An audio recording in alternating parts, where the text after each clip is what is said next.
ادامه گفتارهای رادیوی فرهنگ.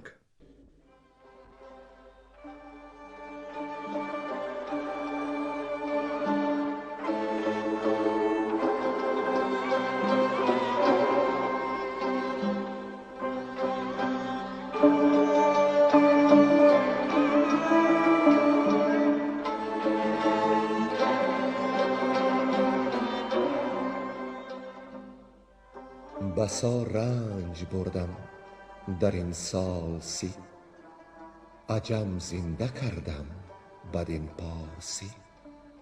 بسا رنج بردم در این سال سی، عجم زنده کردم بدین پارسی.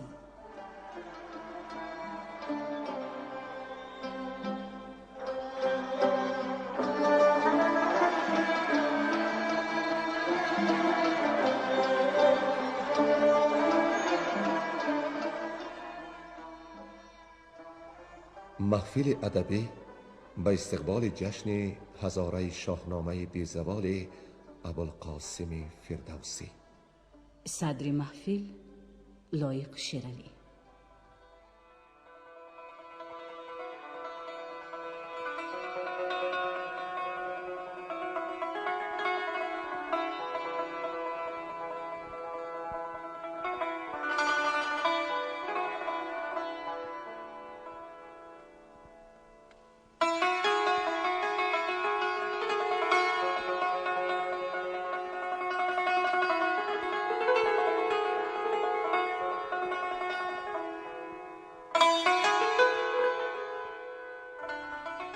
هواداران برنامه‌های شاهنامه‌خوانی یاد دارند که ما در گفتار پیشین به حدی رسیدیم که خاقان چین به دیدن لشکر ایران آمد. طوس چون خاقان چین و لشکر او را بدید، ایرانیان میانها ببستند و گروه گروه نظاره به کوه هماوند شدند. خاقان چین چون خروش سواران ایران شنید، پسندش آمد و از پیران مصلحت پرسید. پیران گفت که باید 3 روز در رزمگاه آسوده باشیم، اما کاموس گفت که باید یک بار جنگ آوریم و برو بوم ایران ویران کنیم. خاقان و همه نامداران با او هم سخن شدند. گودرز از فریبرز رستم را جویان شد. فریبرز گفت که رستم پس از او بر رزم خواهد آمد. در این میان دیدبان توران سپاه پیام داد که لشکر ایران سوی هماوند گذشت. سپهبد پیش خاقان چین آمد که از ایران زمین سپاه فراوان رسیده. کاموس جنگ آزمای سپهبد را گفت که بمان تا هنرها پدید آوریم و ما را از رستم نامدار مترسان. اگر رستم به میدان درآید، نخستین دمار او را خواهد برآورد و به گیتی از او نام نخواهد ماند. خاقان به پیران گفت که از ایرانیان یکی سرفراز زنده نخواهد گذاشت. به ایران نه شاه و نه گاه و نه تاج و نه تخت نمیمانم. بزرگان نبرد گفتند که از ایران سپاهیگران آمد که نامدارش فریبرز است. پیران و گلباد گفتند که نه از فریبرز نه از رستم باکی ندارند. پس به طوس خبر آمد که از ایران رستم پیلتن با فریبرز و کاووس می آیند. کاووس سپاه انجمن کرد. سواری به نزد فریبرز رفت که سپاه توران به جنگ آمد. فریبرز با لشکر طوس و گیو پیوست. میان کاموس با گیو و طوس جنگ در گرفت. کاموس بر گردن اسب طوس تیغ زد و او را پیاده کرد، اما کاموس از کارزار سیر نبود. اینک دنباله داستان را بشنوید. گویندگان بیرنگ کهدامنی، گلنسا زمانی، کمینه و نظری یزدان.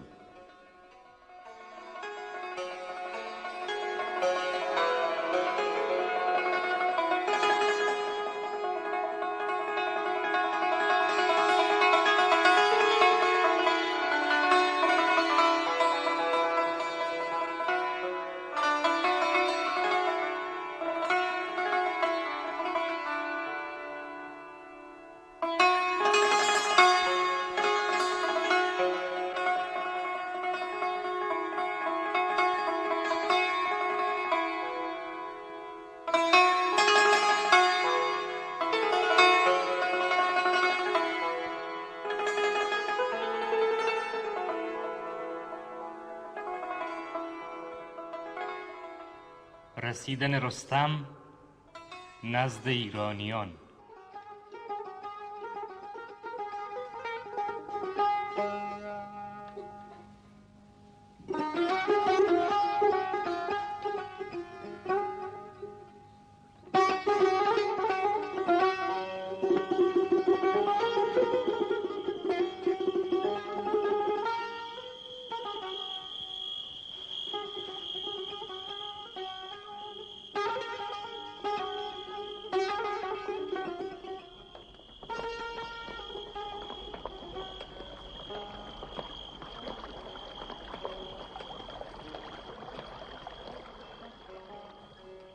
چو گردون تهی شد ز خورشید و ماه، طلایه برآمد ز هر دو سپاه. از آن دیدگه دید بگشاد لب، که شد دشت پر گرد و تاریک شب. پر از گفت و گوی است هامون و راه، میان یلان نیز چندین چراغ. همانا که آمد گو پیلتن، دمان و ز زابل یکی انجمن. چو بشنید گودرز کشواد تفت، شب تیره از کوه خارا برفت. پدید آمد آن اژدهافش درفش، شب تیره و روی گیتی بنفش. چو گودرز روی تهمتن بدید، شد از آب دیده رخش ناپدید. پیاده شد از اسب رستم همان، پیاده بیامد چو باد دمان. گرفتند مر یکدیگر را کنار، خروشی برآمد ز هر دو بزار. از آن نامداران گودرزیان، و آن سود جستن که آمد زیان. بدو گفت گودرز کای پهلوان، هشیوار جنگی و روشن روان. همی تاج و تخت از تو گیرد فروغ، سخن هرچه گویی نباشد دروغ.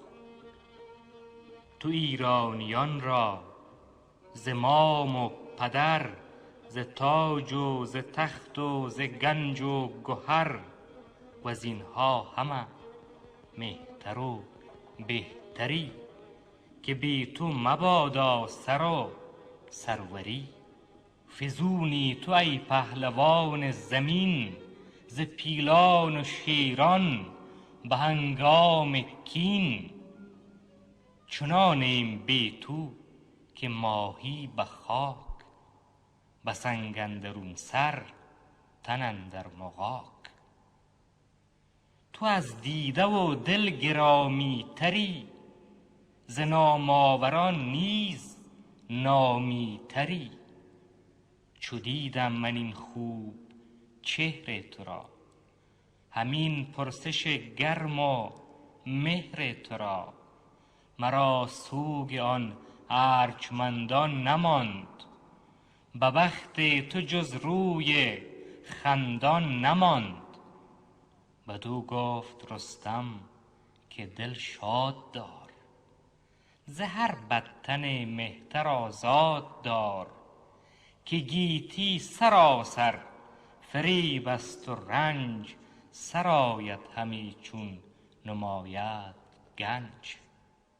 یکی را به بیشی یکی را به تنگ، یکی را به نام و یکی را به ننگ. همی رفت باید کز این چاره نیست، مرا بدتر از مرگ پتیاره نیست. روان تو زان درد بی درد باد، همه رفتن ما به آورد باد. از آن پس چو آگاه شد طوس و گیو، وزیران نبرد از سواران نیو. که رستم به کوه هماون رسید، مر او را جهان دیده گودرز دید. برفتند چون باد گردان ز جای، خروش آمد و ناله کرنای. سپاه و سپهبد پیاده شدند، میان بسته و دل گشاده شدند. خروشی برآمد ز لشکر به درد، از آن کشتگان زیر خاک نبرد. دل رستم از درد ایشان بخست، به نوی به کینه میان را ببست. بنالید از آن پس ز درد سپاه، چو آگه شد از کار آوردگاه. بسی پندها داد و گفت ای سران، به پیش آمد امروز رزم گران. چنین است آغاز و انجام رزم، یکی راست ماتم یکی راست بزم. سراپرده زد گرد گیتی فروز، پس پشت او لشکر نیمروز. به کوه اندرون خیمه ها ساختند، درفش سپهبد برافراختند. نهادند در پیش تختی ز عاج، با آرایش تخت کرسی ساج. نشست از بر تخت بر پیلتن، همه نامداران شدند انجمن. به یک دست بنشست گودرز گیو، به دست دگر توس و گردان نیو. فروزان یکی شمع بنهاد پیش، سخن راند هر گونه از کم و بیش. ز کار بزرگان و جنگ سپاه، ز تابنده خورشید و رخشنده ماه. فراوان از آن لشکر بیشمار، بگفتند با پهلو نامدار. ز کاموس و شنگل ز خاقان چین، ز منشور و گردان توران زمین. ز کاموس خود جای گفتار نیست، که ما را بدو راه دیدار نیست. درختی است بارش همه گرز و تیغ، که گر بر سرش سنگ بارد ز میغ. ز پیلان جنگی نجوید گریز، سرش پر ز کینه دلش پر ستیز. ز منشور خود بر زمین جای نیست، چو گرد و یکی لشکر آرای نیست. از این کوه تا پیش دریای شد، درفش و سپاه است و پیلان و مهد. ز ترگ و ز جوشن خود اندازه نیست، بدین دشت یک مرد رخ تازه نیست. همه دشت خرگاه و پرده سرای، ز دیبای چین است کرده به پای. اگر سوی ما پهلوان سپاه، نکردی گذر کار بودی تباه. سپاس از خداوند پیروزگر، که آوردمان رنج و سختی به سر. تن ما به تو زنده شد بی گمان، نبود هیچ کس را امید زمان. از آن کشتگان یک زمان پهلوان، غمی گشت و گریان و تیره روان. و آن پس چنین گفت که از چرخ ما، ببین تا سر تیره خاک سیاه. همه گرم و درد است و تیمار و رنج، برین است رسم سرای سپنج. چنین است کردار گردان سپیر، گهی جنگ و زهر است و گه نوش و میر. اگر کشته گر مرده هم بگذریم، سزد گر بچون و چرا ننگریم. چنان رفت باید که آید زمان، مشو تیز با گردش آسمان. جهاندار پیروزگر یار باد، سر بخت دشمن نگونسار باد. از این پس همه کینه باز آوریم، جهان را بر ایشان نیاز آوریم. بزرگان بر او خواندند آفرین، که با افسر و تیغ و تاج و نگین، همیشه بیزی نام بردار و شاد، در شاه پیروز بی تو مباد.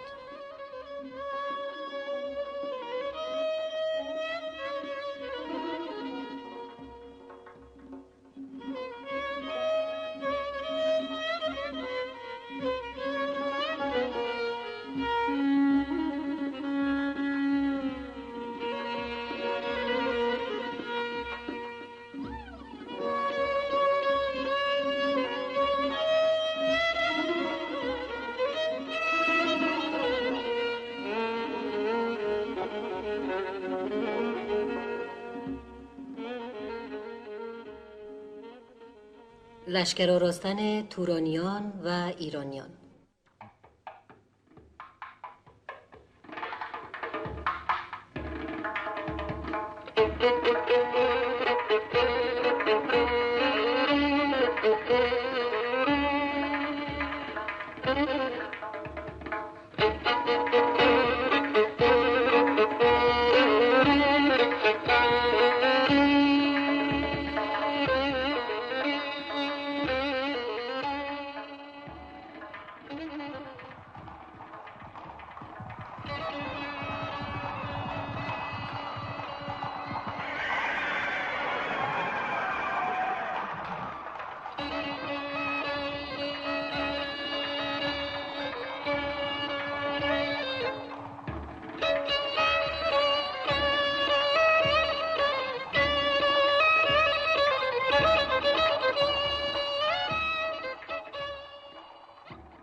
چو از کوه بفروخت گیتی فروز، دو زلف شب تیره بگرفت روز.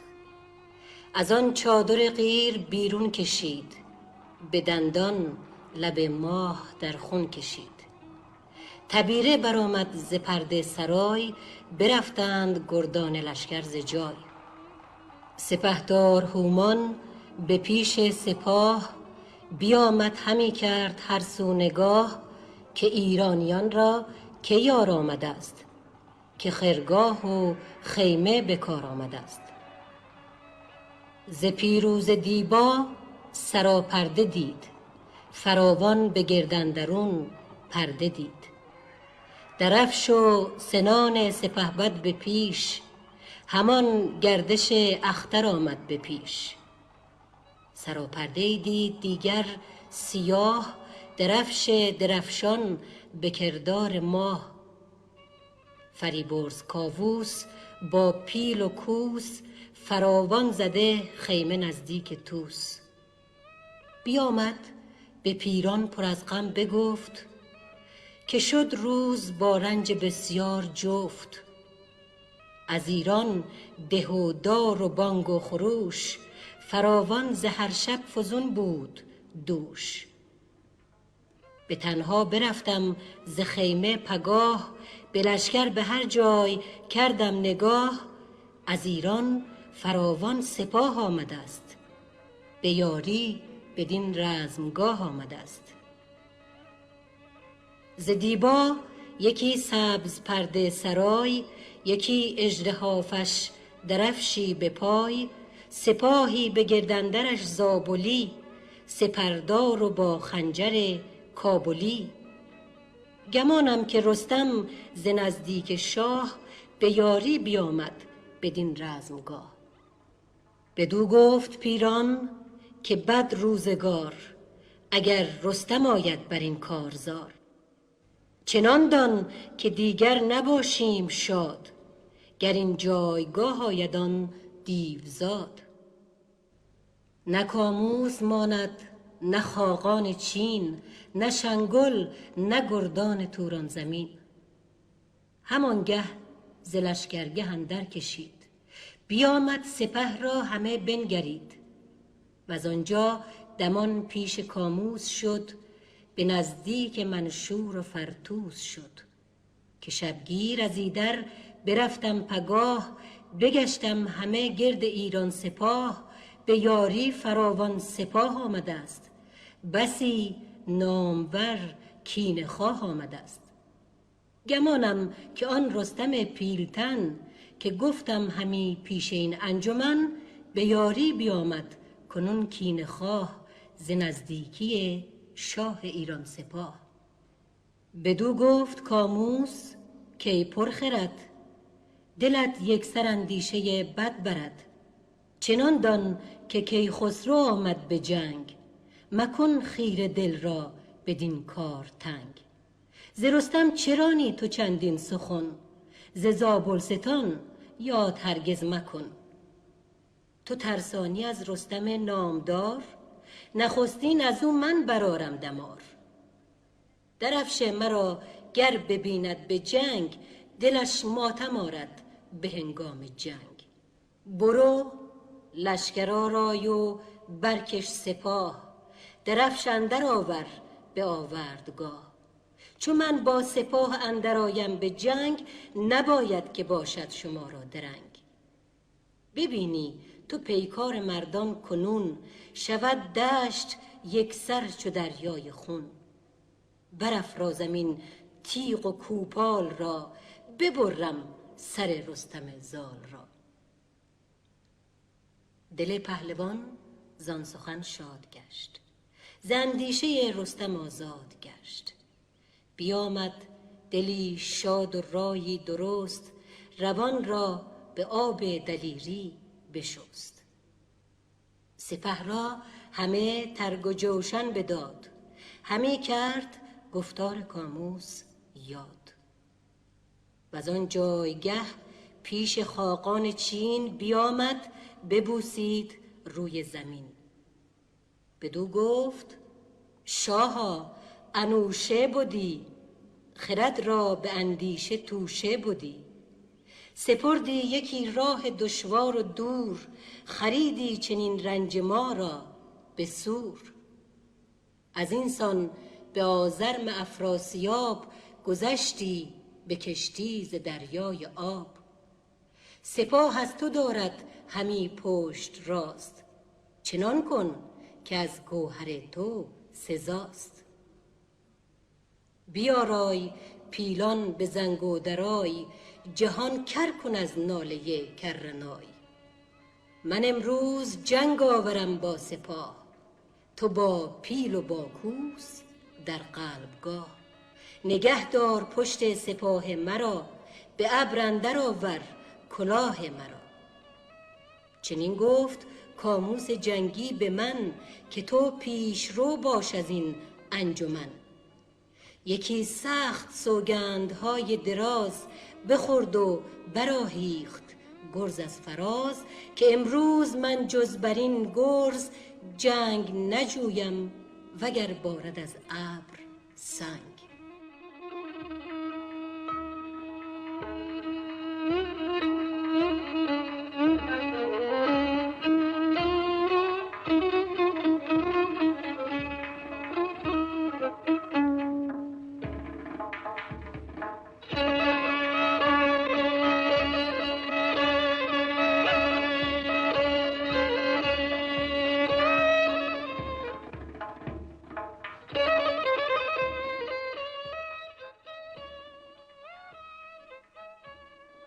چو بشنید خاقان بزد کرنای، تو گفتی که دارد مگر خاک پای. ز بانگ تبیر از زمین و سپیر، بلرزید و زیشان ببرید میر. بفرمود تا مهد بر پشت پیل، ببستند و شد روی گیتی چون نیل. بیامد گرازان به قلب سپاه، شد از گرد گردون چو ابر سیاه. خروشیدن زنگ و هندی درای، همی دل درآورد گفتی ز جای. ز بس تخت فیروزه بر پشت پیل، درفشان به کردار دریای نیل. به چشم اندرون روشنایی نماند، همان با روان آشنایی نماند. پر از خاک شد چشم و کام سپیر، تو گفتی به قیر اندر اندوده چی؟ چو خاقان بیامد به قلب سپاه، به چرخ اندرون ماه گم کرد راه. ز کاموس چون کوه شد میمنه، کشیدند بر سوی هامون بنه. سوی میسره نیز پیران برفت، برادرش هومان و گلباد تفت. چو رستم بدید آنکه خاقان چی کرد، بیاراست لشکر به دشت نبرد. چنین گفت رستم که گردان سپیر، ببینیم تا بر کی گردد به میر. چگونه بود گردش آسمان، که را زین بزرگان سرایت زمان. درنگی نبودم بر راه اندکی، 3 منزل یکی کرد رخشم یکی. کنون سم آن بارکش کوفته است، ز راه و ز رنج اندر آشفته است. نیارم برو کرد نیرو بسی، شدن جنگ جستن به پیش کسی. یک امروز در جنگ یاری کنید، بر این دشمنان کامگاری کنید. سپهبد بزد نای و روی نخم، خروش آمد و ناله گاودم. بیاراست گودرز بر میمنه، فرستاد بر کوه خارا بنه. فریبرز کاووس بر میسره، جهان چون نیستان شده یکسره. به قلب اندرون طوس نوذر نژاد، زمین پر ز خاک و هوا پر ز باد. جهان شد به گرد اندرون ناپدید، کسی از یلان خویشتن را ندید. بشد پیلتن تا سر تیغ کوه، به دیدار خاقان و توران گروه. سپه دید چندان که دریای روم، از ایشان نمودی چو یک محرم موم. کشانی و شکنی و هری سپاه، دگرگونه جوشن دگرگون کلاه. چغانی و چینی و سقلاب و هند، گهانی و رومی و نهری و سیند. زبانی دگرگون به هر گوشه‌ای، درفشی نوایین و نو توشه‌ای. ز پیلان و آرایش تختی عاج، همان یاره و افسر و طوق و تاج. چنان بود یکسر چو باغ بهشت، به دیدار ایشان چه خوب و چه زشت. بر آن کوه سر ماند رستم شگفت، و برگشتن اندیشه اندر گرفت. که تا چون نماید به ما چرخ میر، چی بازی کند پیر گشته سپیر. فرود آمد از کوه و دل بد نکرد، گذر بر سپاه و سپهبد نکرد. همی گفت تا من کمر بسته‌ام، به 1 سال 1 جای ننشسته‌ام. فراوان سپه دیدم پیش از این، ندیدم که لشکر بودی بیش از این. بفرمود تا برکشیدند کوس، به جنگ اندر آمد سپهدار طوس. از آن کوه سر سوی هامون کشید، همی نیزه از کینه در خون کشید. همی نیمی از روز لشکر گذشت، کشیدند صف بر 2 فرسنگ دشت. ز گرد سپه روشنایی نماند، ز خورشید شب را جدایی نماند. ز نیزه ز پیکان هوا تیره گشت، همی آفتاب اندران خیره گشت. خروش سواران و اسپان به دشت، ز بهرام و کیوان همی برگذشت. ز جوش سواران و زخم تبر، همی سنگ خارا برآورد پر. همه تیغ و ساید ز خون گشته لعل، خروشان شده خاک در زیر نعل. دل مرد بددل گریزان ز تن، دلیران ز خفتان بریده کفن. به لشکر چنین گفت کاموس گرد، که گر آسمان را بباید سپرد، همه تیغ و گرز و کمند آورید، بر این رزمگاه بلند آورید. جهانجوی را جان به چنگ اندر است، وگرنه سرش زیر سنگ اندر است.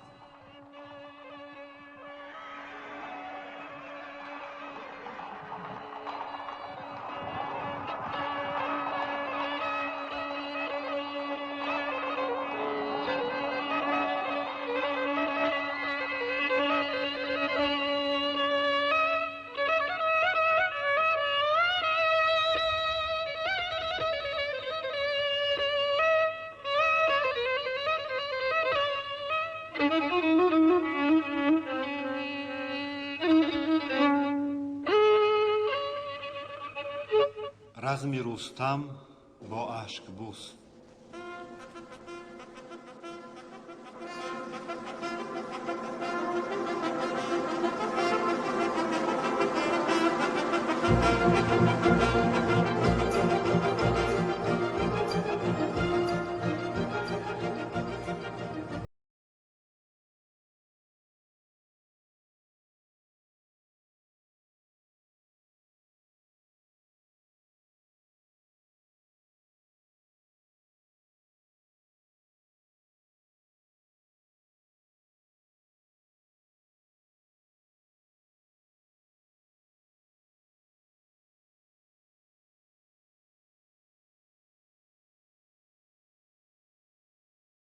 نام او اشکبوس، همی برخروشید بر سان کوس.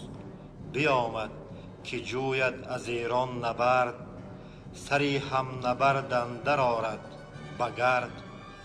خروشید که نامداران مرد، کدام از شما آید اندر نبرد. که گردد به آورد با من درون، بدان تا برانم از او جوی خون. چو روحام را گفت آمد به گوش، خروشید آمد چو دریا به جوش. کمانش کمینی سواران گرفت، بر آن نامور تیر باران گرفت. جهانجوی در زیر پولاد بود، به خفتانش بر تیر چون باد بود. برآهیخت روحام گرزی گران، غمی شد ز پیکار دستی سران. نبود کارگر گرز بر ترگ اوی، اگر چند می جست خود مرگ اوی. به گرزیگران دست برد اشکبوس، زمین آهنین شد سپهر آبنوس. بزد گرز بر ترگ روحام گرد، کله خود او گشت زان زخم خورد. چو روحام گشت از کشانی ستوه، بپیچید از او روی و شد سوی کوه. ز قلب سپاه اندر آشفت طوس، بزد اسب کاید بری اشکبوس. تهمتن برآشفت و با طوس گفت، که روحام را جام با دست جفت. به می در همی تیغ بازی کند، میانی یلان سرفرازی کند. کجا شد کنون روی چون سندروس، سواری نبود کمتر از اشکبوس. تو قلبی سپه را به آیین بدار، من اکنون پیاده کنم کارزار. کمان را به زه بر به بازو فگن، به بندی کمر بر بزد تیر چند. خروشید که ای مرد جنگ آزمای، هم آوردت آمد مرو باز جای. کشانی بخندید و خیره بماند، اینان را گران کرد و او را بخواند. بدو گفت خندان که نامی تو چیست، تنی بی سرت را کی خواهد گریست. تهمتن بدو گفت که ای شومتن، چه پرسی تو نامم در این انجمن. مرا مام من نام مرگی تو کرد، زمانه مرا پتک ترگی تو کرد. کشانی بدو گفت بی بارگی، به کشتن دهی تن به یک بارگی. تهمتن چنین داد پاسخ بدوی، که ای بیهوده مرد پرخاش جوی. پیاده ندیدی که جنگ آورد، سری سرکشان زیر سنگ آورد. به شهری تو شیر و پلنگ و نهنگ، سوار اندر آیند هر سه به جنگ. هم اکنون تو را ای نبرده سوار، پیاده بیاموزمت کارزار. پیاده مرا زان فرستاد توست، که تا اسب بستانم از اشک بوس. کشانی پیاده شود همچو من، بدو روی خندان شود انجمن. پیاده به از چون تو 300 سوار، بر این دشت و این روز و این کارزار.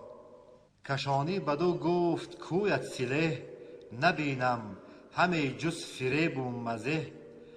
بدو گفت رستم که تیر و کمان، ببینی که تکنون سر آرد زمان.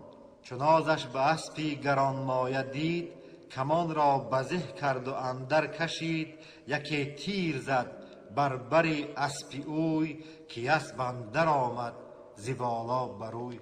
بخندید رستم به آواز گفت، که بنشین به نزد گرانمایه جفت.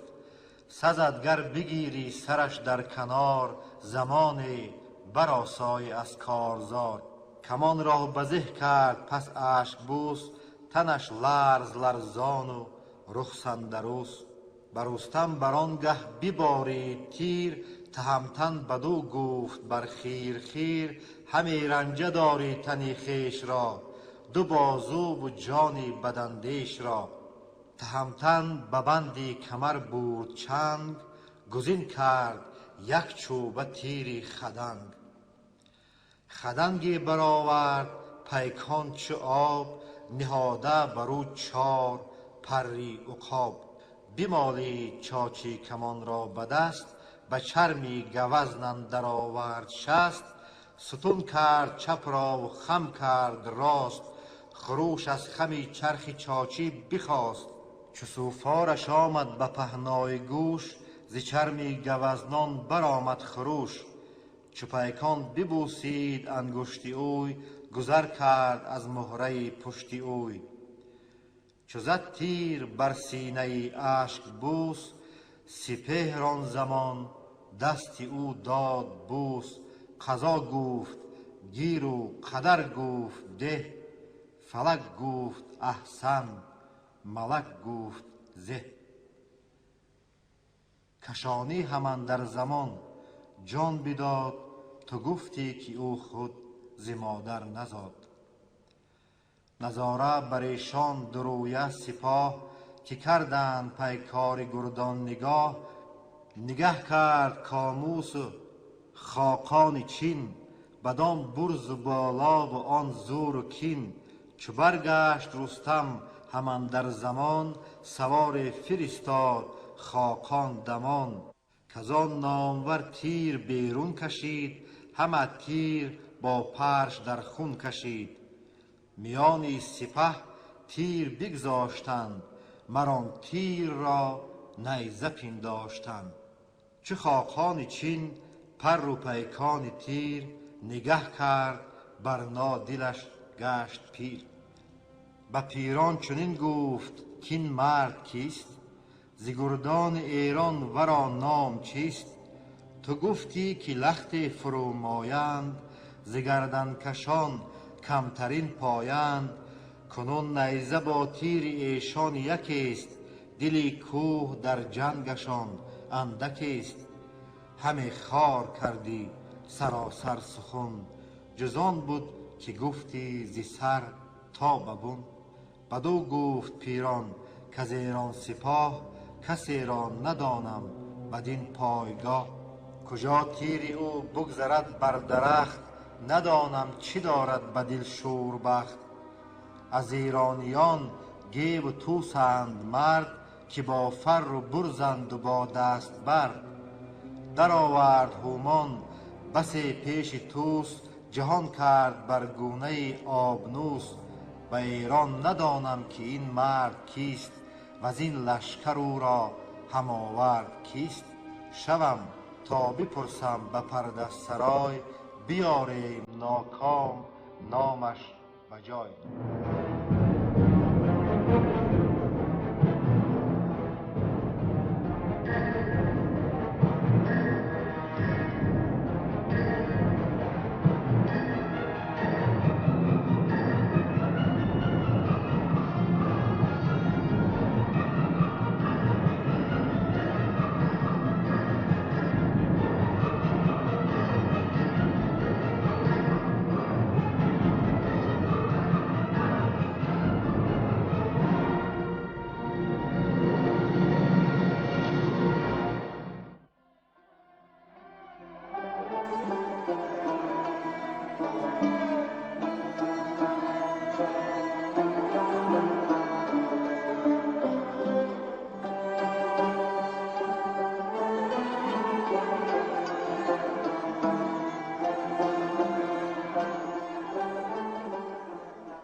شما محفل ادبی را به استقبال جشن هزاره شاهنامه ابوالقاسم فردوسی شنیدید.